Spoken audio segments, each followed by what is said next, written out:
Welcome back, my fellow frolfers. We're at Sundance Park in Buckeye, Arizona, basically Phoenix. Gonna be playing a full 18 with the new and improved bag. Haven't done a lot of changes, basically just the hex, pulled out the assassin.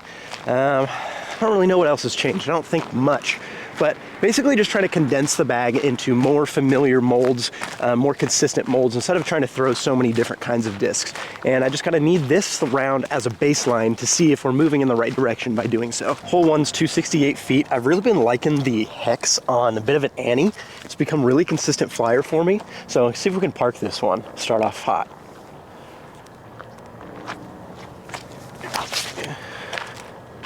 Oh yeah, that looks pretty good if it sits down. Just a little long. So I'm feeling a little extra stiff this morning, so I almost never do, but I actually took a couple practice throws. Just threw 2 hexes off the first tee here before I started filming. Hit the pole on the first one, hit the cage on the second. Like, you gotta be kidding me. I almost aced off camera. Then we come on camera and we've got this. Still circle 1, we should make this.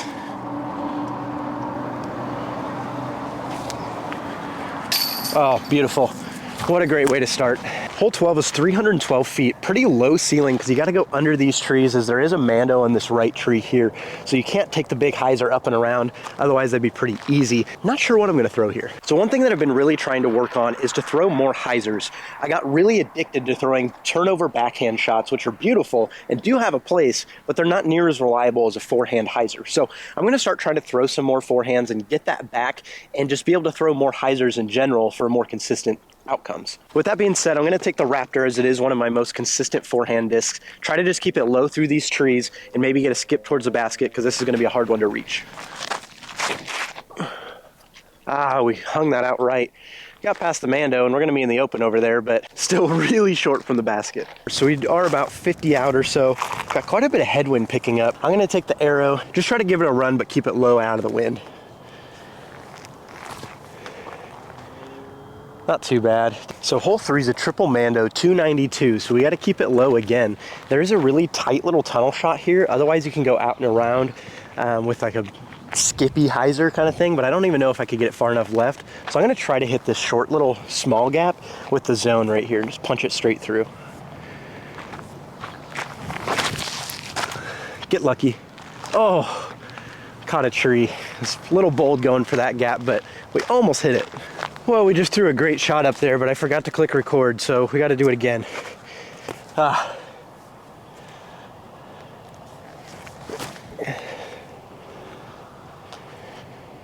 That'll do it. That'll work. So I've got a question for you guys, and I want honest answers, not just justifications for your purchase. But those of you that have started using a rangefinder, have you found that it's significantly helped your game? The reason I ask is because for years playing traditional golf, I didn't use a rangefinder. And then I started using one, and all of a sudden I was sticking greens like none other, just because I actually knew what club to use instead of just guessing. But disc golf doesn't rely on the disc near as much as golf does, where your club makes a bigger difference. Well, this is the most aceable hole out here, I'm sure. Hole 4, 216, absolutely nothing in the way. Let's not make a fool of ourselves out here. Come on, keep hyzering. Keep hyzering. Oh, I think we're actually pretty deep. That's one of the biggest reasons why the hex made it into the bag, is because I just enjoy throwing them so much and I love the way they feel in my hand. I think you're bound to play better if you have discs that just feel good. So I think this hole just goes to show why I'm not really as big of a fan with rangefinders and disc golf anyway, because like this hole, for example, says 216 feet on the sign.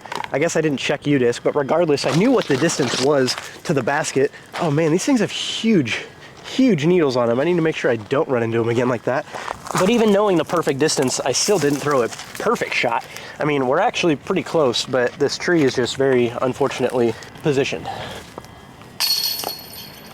You gotta be kidding me. Oh, 2 for 2. Come on, Hex. Sometimes it's just not meant to be, I guess. Well guys, I guess I spoke too soon. Hole 5 is a 250-foot par 3 with absolutely nothing in the way, big hyzer route. Let's see if we can make this one.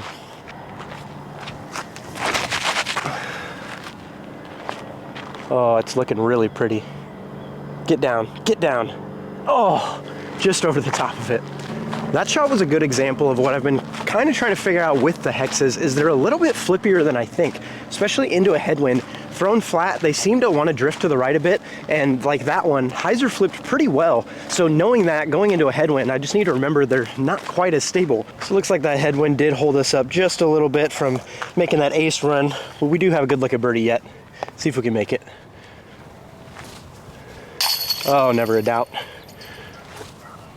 Okay, maybe a little bit of doubt, but we made the first one, that's all that matters. So guys, I will admit, I'm ready to leave Arizona.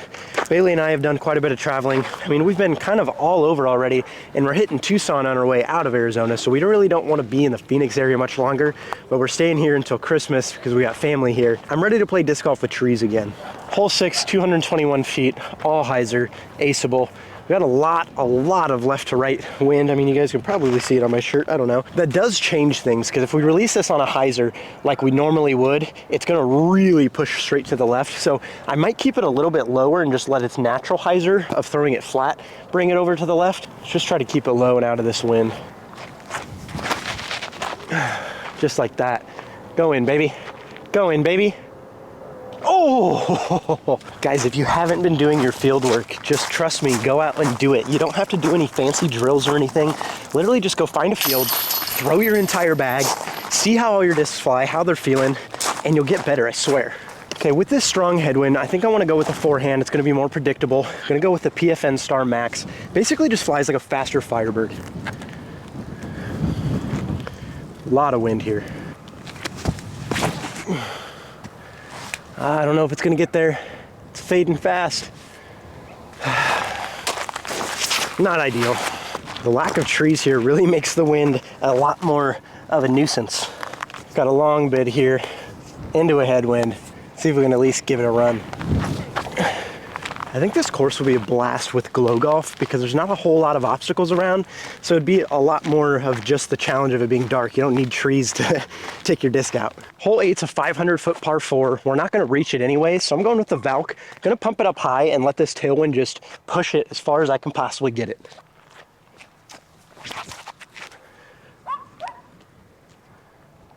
That's pumped. It's going a long ways.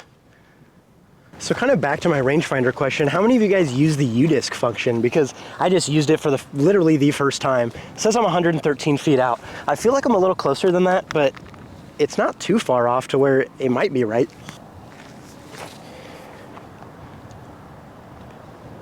You know, I think it is right because we ended up quite a bit short because I underestimated it. So let me know if you do use the U-Disc function because I think I'm going to test it out for the rest of this round and just kind of see what I think about it. So hole 9's 287 feet. It says the road is OB. The basket looks like it's right on the edge of the road and we have a lot of tailwind.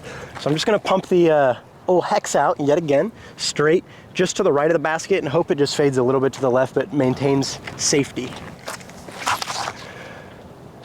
I think that should be pretty good. Real good, I think. I don't know if we're pin high or if we're short, but it looked pretty good. Well, we pretty much parked it, but we left ourselves with kind of a challenger trick shot putt here with this pole bar railing thing in the way. I think we try to go over it even though I'm short. We're just gonna bloop, right over the top. Hole 10's a pretty interesting one here. We've got a 482-foot par 3. It goes around the outside of this fence wall thing for this factory, which obviously over that fence is OB, and it's in this factory that I don't think you're gonna get your disc back. So we gotta make sure we throw something good here. I'm gonna go with the Roadrunner, kind of out wide, and I don't even know if I'm going to hyzer far enough back to get around the building or not. Oh, that's pretty good. I think we're happy with that. Just hyzer hard. Yeah, we should at least be able to see the basket from there. One of the biggest things that I look for in a good course is how good the tee pads are. And for the most part, this course doesn't have very many. There was a few that were like pavers. There was maybe 1 or 2 that were turf, but a lot of them are just the rock ground. But I gotta be honest, I don't mind it too much because it's pretty grippy, and maybe if it rains or something, which we're in the desert, so I don't know how often that happens, but it feels pretty good. I don't really mind it. I figured it would be the case, but I just didn't want to try it going in blind. But cutting the corner over that fence is definitely your play to be able to get up close to the basket. But that's a pretty ballsy move. A lot of headwind again.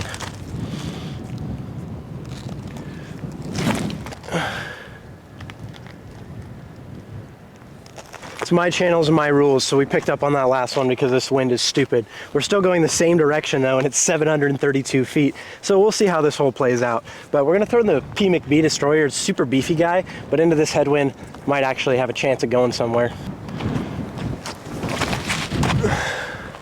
Oh, look at that. It's actually turning like a lot. Like a lot. Holy cow. I have never seen that disc do that before. That shows how much wind is here, guys. Holy, you guys have got to be kidding me. Look at this. I didn't even know there was water back here. Look at it. It's like a raging river is coming through here, and I had no idea, and now our disc is in it. Thank God we got a retriever.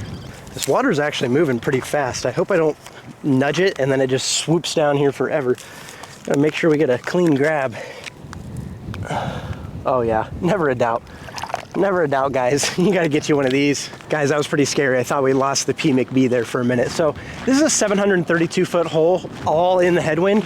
Just gonna skip it. Guys, this wind is just getting worse and worse. I hope it's not absolutely obliterating the audio, but it's getting borderline not fun to throw out here.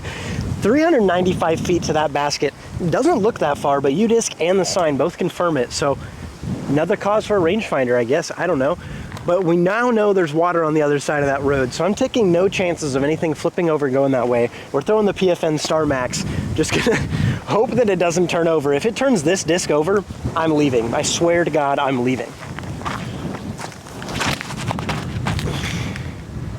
It turned it over, and it went a mile the wrong way. Straight into the water. Well, guys, that's it. Did we pull that pretty bad and yank it way right? Absolutely. Did we throw that a lot higher than we intended to? You betcha. But did that disc flip over in this headwind? Absolutely it did. I have never seen that before. That is my beefiest disc in the entire bag. This wind is insane.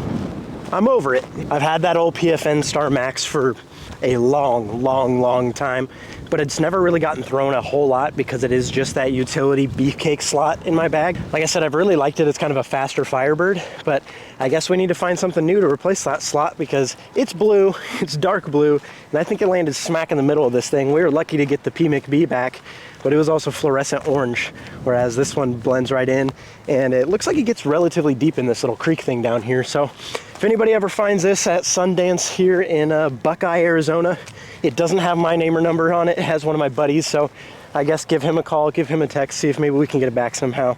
If not, enjoy it. If nobody ever finds it, you lived a good life. But I wasn't kidding, guys. I'm really gonna be done because if you can see this course behind me, this is the next 1, 2, 3, 4, I don't know, 4 or 5 holes. And as you can see, there's about 1, 2, 3, 4, 5 trees on that entire spot.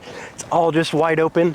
This wind is horrendous. It's picking up like crazy and it's just straight up not fun to play in. So I'm not gonna keep playing if I'm not having fun. So if you guys have made it this far, just know that I appreciate you. Thank you guys as always for watching. We'll catch you in the next one. Peace.